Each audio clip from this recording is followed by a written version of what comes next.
Queridos irmãos e irmãs, prezados amigos,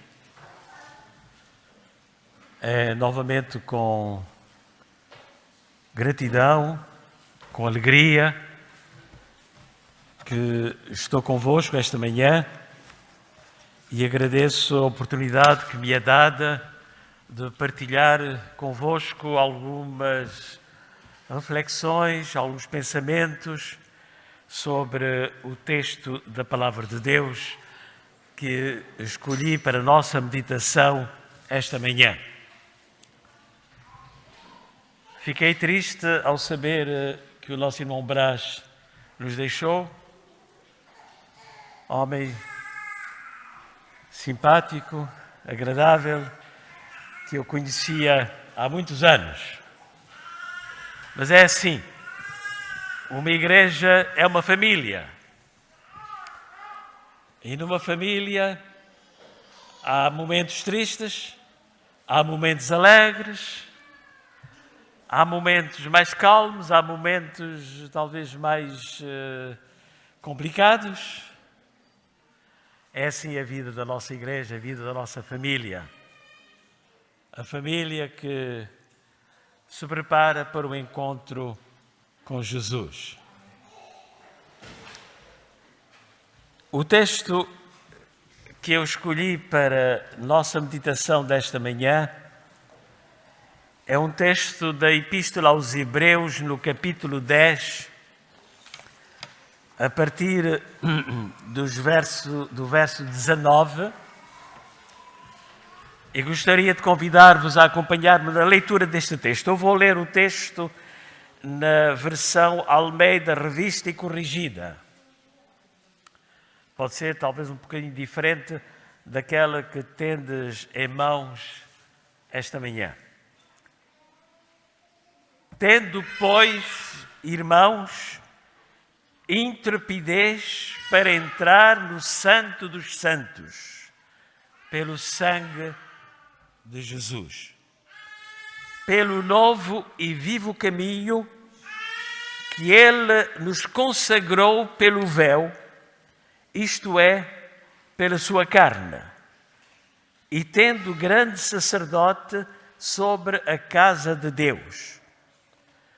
Aproximemo-nos com sincero coração, em plena certeza de fé, tendo o coração purificado de má consciência e lavado o corpo com água pura.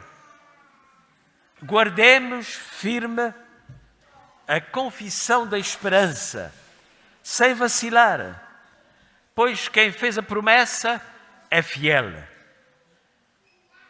Consideremo-nos também uns aos outros, para nos estimularmos ao amor e às boas obras. Não deixemos de congregar-nos, como é costume de alguns. Antes façamos admoestações, e tanto mais quanto vedes que o dia se aproxima. A epístola dirigida aos Hebreus, que foi redigida, pensamos, pelo apóstolo Paulo, e ela foi redigida para responder a um problema que a igreja primitiva estava enfrentando. Ela teria sido redigida no ano 63, por ocasião da primeira catividade, quando Paulo ainda se encontrava na Itália. Esta carta é dirigida especificamente aos cristãos que são de origem judaica. Ao lermos esta epístola, constatamos que a situação espiritual dos destinatários estava longe de ser exemplar. O primeiro amor se deu lugar a uma certa mornidão, não havia mais progresso, mas pelo contrário, parecia mesmo que estavam recuando. Noutras palavras, a Igreja necessitava de um reavivamento, necessitava de ser sacudida. O objetivo de Paulo nesta epístola é essencialmente mostrar a superioridade da nova aliança sobre a antiga e, ao mesmo tempo, fortalecer a fé dos novos cristãos. Quando eu digo nova aliança, eu não creio que seja uma nova aliança. Não, não é uma nova aliança. É mais uma nova dimensão da aliança estabelecida entre Deus e o homem, a humanidade, depois da entrada do pecado no mundo. Para o apóstolo São Paulo, a origem do mal da Igreja, nessa altura a quem ele dirigia esta epístola, era sobretudo a ignorância, a incredulidade sobre a realidade da pessoa de Jesus Cristo, a incredulidade sobre o que era realmente a salvação, como o homem podia ser salvo através de Jesus. Para o apóstolo Paulo, os membros da comunidade a quem ele dirigia esta carta não tinham ainda bem compreendido, tinham uma certa ignorância sobre a questão da salvação. Esta epístola divide-se em duas partes. Há uma primeira parte, até o versículo 18 do capítulo 10, que é a parte doutrinal, teológica, doutrinal, e a parte seguinte, a segunda parte, a partir do versículo 19 até ao final da epístola, é a parte prática desta epístola. Esta manhã, quero convidar-vos a concentrar nossa atenção nestes versículos que lemos há instantes. São os primeiros 7 versículos da segunda parte da epístola, a parte prática. Depois de ter exposto na primeira parte toda a argumentação doutrinal, mostrando, como mencionei há instantes, a superioridade da nova aliança em todos os seus aspectos, Paulo agora vai apresentar as consequências práticas daquilo que ele tinha ensinado, da doutrina. Paulo vai convidar-nos a nos aproximarmos e, mais do que isso, a entrar no santuário. Ele nos convida a fazer do lugar santíssimo nossa morada, nossa residência. Permitam-me que faça aqui uma pequena observação. Muitas vezes hesitamos muito em estudar o que a Bíblia nos ensina sobre o santuário. Pode parecer-nos um assunto complicado, difícil de entender. O apóstolo Paulo, muitas vezes, os seus escritos parecem-nos muito difíceis de entender, muito complicados. Mas este tema do santuário é, na realidade, um tema de grande atualidade. E talvez um dos temas bíblicos, eu diria, que mais nos distingue de outras denominações. O sábado, há outras igrejas que também descansam ao sábado. A volta de Jesus, há outras igrejas que pregam também a volta, o regresso de Jesus. A imortalidade da alma, há outras igrejas também que falam da imortalidade da alma. Mas o santuário é realmente uma característica importante na teologia da nossa Igreja. Trata-se mesmo, segundo alguns teólogos, uma contribuição importante da teologia adventista para a compreensão do plano de salvação em Jesus Cristo. Quando falamos de santuário, pensamos imediatamente em 1844. Está correto. Mas a mensagem do santuário vai bem mais longe e revela-se, eu creio, hoje, de uma atualidade impressionante. No texto que lemos há instantes, Hebreus capítulo 10, versos 19 a 25, texto que eu gostaria de pôr em evidência esta manhã, podemos encontrar 4 benefícios, 4 bênçãos do novo culto, da nova aliança. Depois o apóstolo Paulo nos menciona igualmente 4 características do verdadeiro adorador. E finalmente ele nos apresenta 4 conselhos, 4 admoestações finais neste texto. Primeiramente, o apóstolo São Paulo diz-nos no versículo 19, no versículo 22, que o lugar santíssimo é agora acessível. Os irmãos recordam-se perfeitamente que no Santo dos Santos, no lugar santíssimo, só o sumo sacerdote podia entrar uma vez por ano. Mas o apóstolo São Paulo está-nos a dizer neste texto que agora o lugar santíssimo é acessível. Podemos entrar todos no lugar santíssimo. Tendo, pois, irmãos, intrepidez. Outros textos dizem ousadia, coragem, para entrar no Santo dos Santos, pelo sangue de Jesus.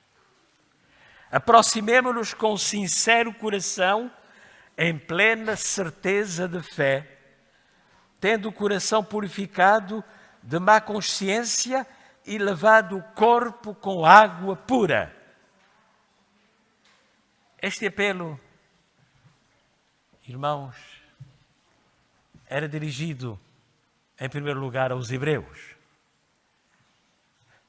Mas permitam-me afirmar que ele é igualmente dirigido a cada um de nós, esta manhã.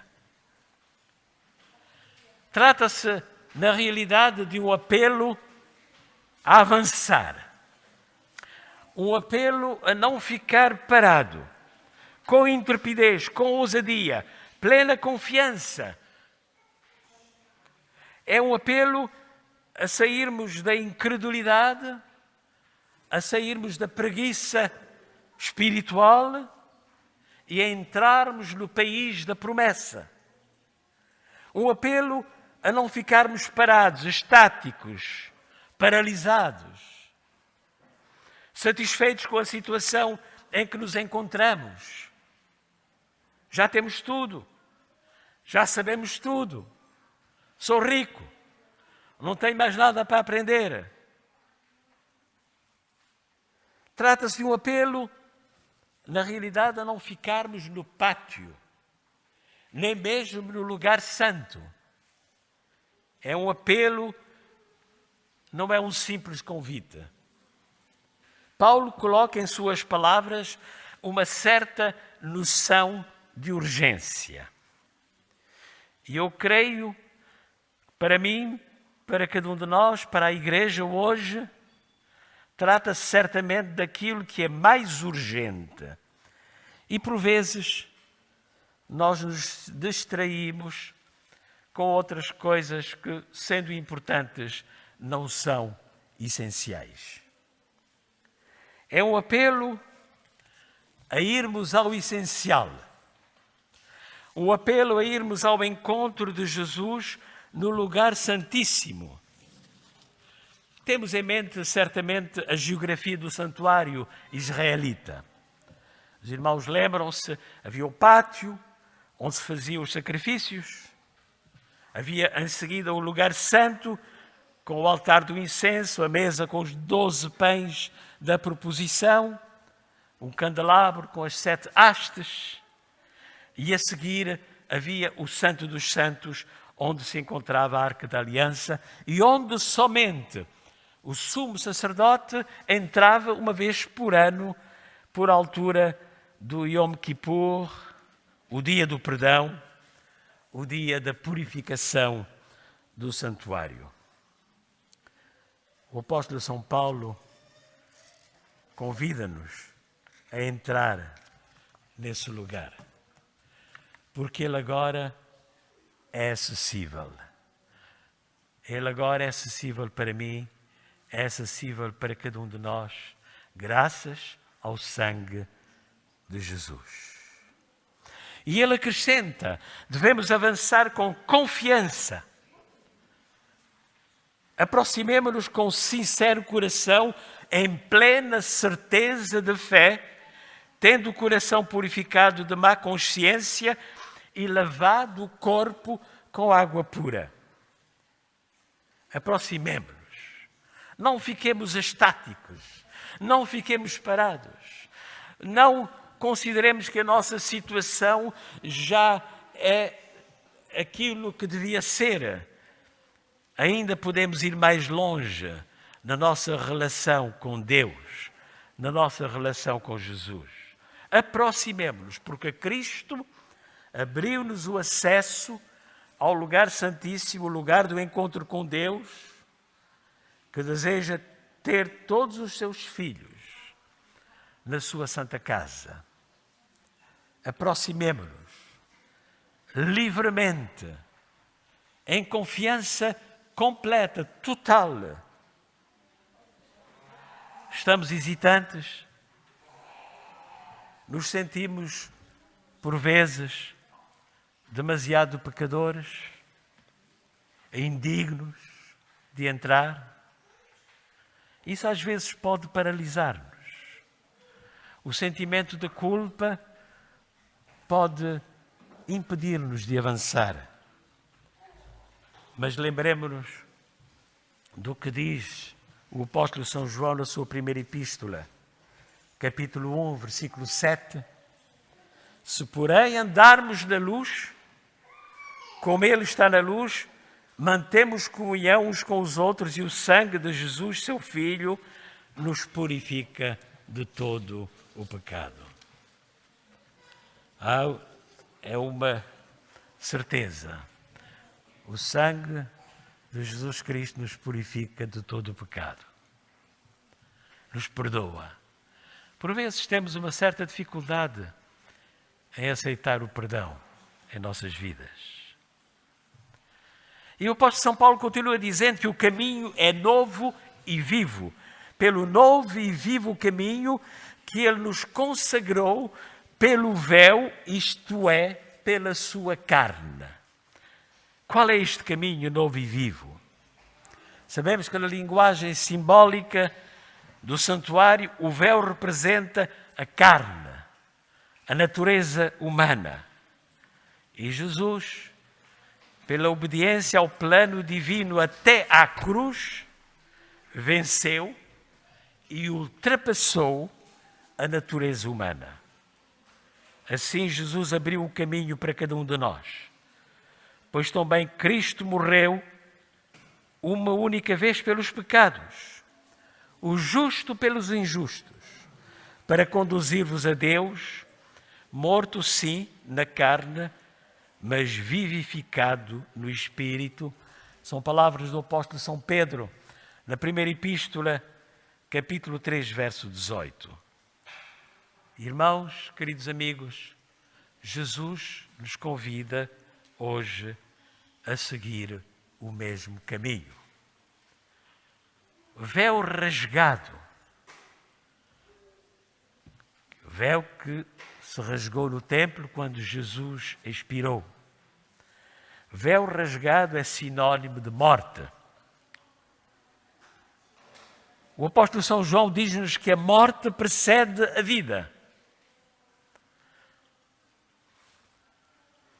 Nosso querido irmão Brás aguarda a vida, com o V grande. João capítulo 12, verso 24 e 25. Em verdade vos digo, se o grão de trigo caindo na terra não morrer, fica ele só. Mas se morrer, produz muito fruto. Quem ama a sua vida, perde-a. Mas aquele que odeia a sua vida neste mundo, preservá-la-á para a vida eterna. Irmãos, morrer. Mas antes da morte física, a palavra de Deus me convida a morrer a mim mesmo. Matar o meu eu, o meu egoísmo. É este o caminho que conduz à vida, que conduz ao lugar santíssimo, que conduz à presença de Deus e a uma comunhão sempre renovada com Ele. Morrer a mim mesmo. E o apóstolo São Paulo diz, e é a quarta bênção que ele menciona neste texto, somos acolhidos pelo sumo sacerdote em pessoa. E tendo grande sacerdote sobre a casa de Deus. Versículo 21. Isso é o mais importante. O sumo sacerdote, o Filho de Deus, está lá para nos acolher, para nos receber com toda a sua ternura, com toda a sua misericórdia. Ele está de braços abertos à nossa espera. E, neste texto, o apóstolo São Paulo menciona a seguir 4 características do verdadeiro adorador. Versículo 22, que volto a ler: aproximemo-nos com sincero coração, em plena certeza de fé, tendo o coração purificado de má consciência e lavado o corpo com água pura. Primeiro, avancemos com o coração sincero. A verdadeira adoração faz-se com o coração, com a nossa vida interior. Abandonar tudo nas mãos de Deus sem qualquer reserva. Coração sincero. E ele acrescenta, em plena certeza de fé. Uma fé inabalável é indispensável para nos apoderarmos de tudo que o Senhor nos preparou e prometeu. Sabemos que todo o capítulo seguinte, o capítulo 11 da Epístola aos Hebreus, vai desenvolver o tema importante da fé. Ora, a fé é a certeza de coisas que se esperam, a convicção de factos que se não veem. E o apóstolo continua dizendo, vamos avançar sim, coração sincero, plena certeza, com coração purificado. Tudo depende do coração. Deus não pode agir do exterior. Toda a ação do Espírito Santo se realiza no coração, no mais íntimo do ser humano. É Ele que purifica o nosso coração.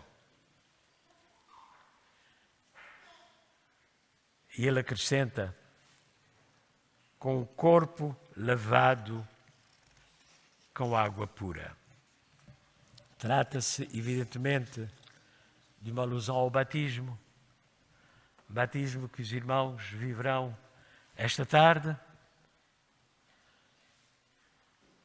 O batismo que simboliza a conversão,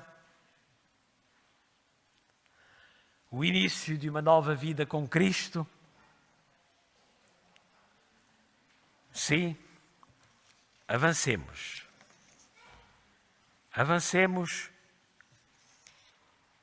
com a convicção plena que Jesus está à nossa espera. Conhecem Aquela pergunta feita no Salmo 24, pelo salmista, Salmo 24, versos 3 e seguintes: quem subirá ao monte do Senhor? Quem há de permanecer no seu santo lugar? E ele dá a resposta: o que é limpo de mãos e puro de coração, que não entrega a sua alma à falsidade, nem jura dolosamente, este obterá do Senhor a bênção e a justiça do Deus da sua salvação.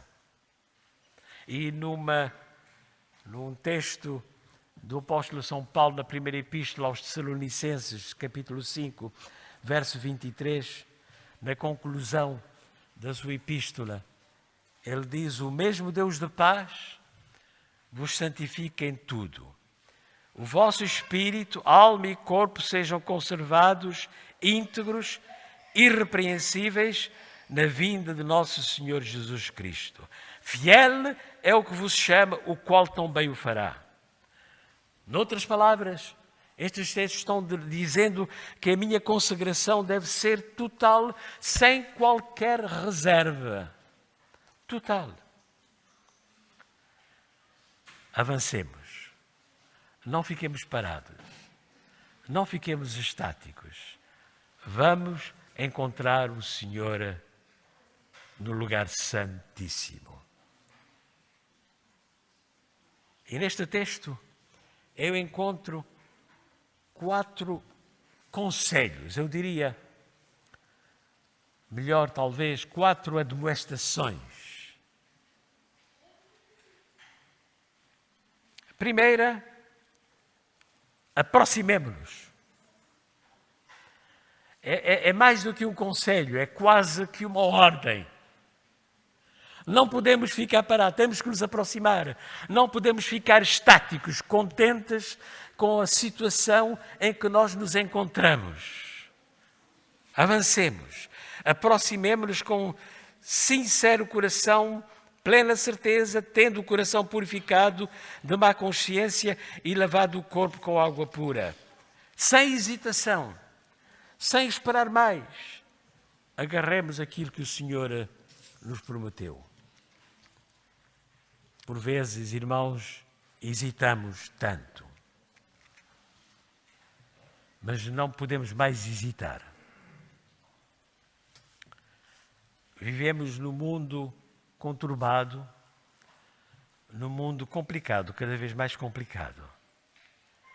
E esta relação íntima, este encontro total, íntimo com o nosso Deus no lugar santíssimo é indispensável hoje.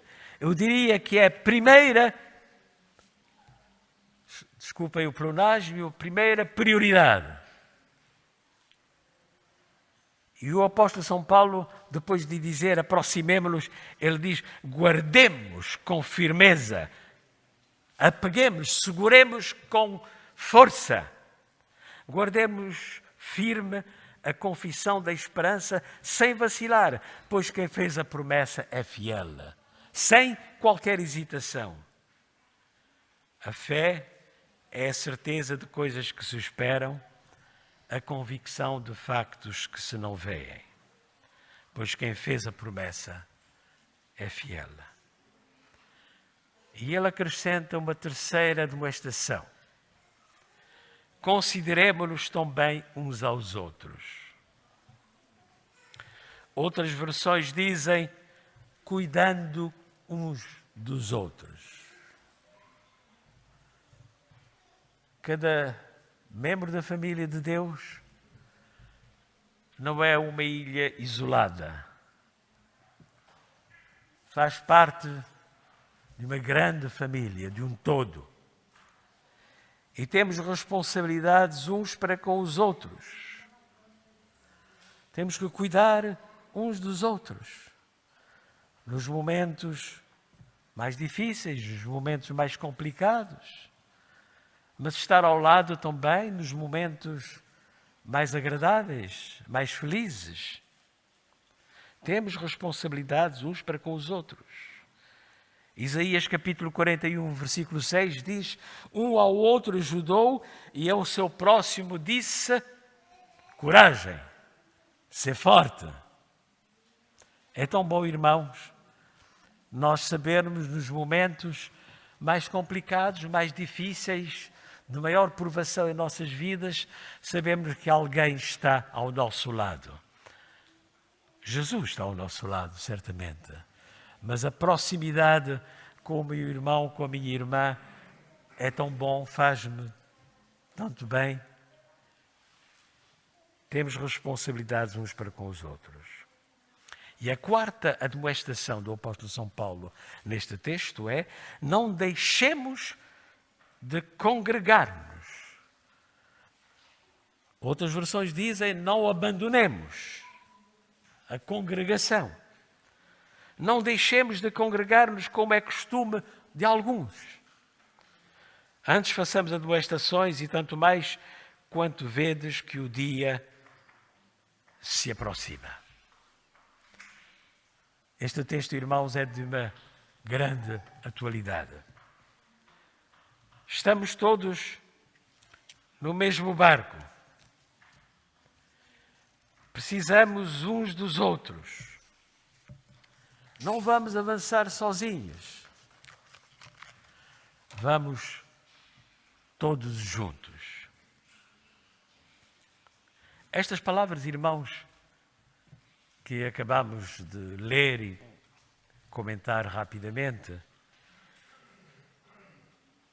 estas palavras do apóstolo São Paulo, dizem-nos que o nosso Deus é um Deus que deseja estabelecer uma relação cada vez mais íntima com cada um de nós.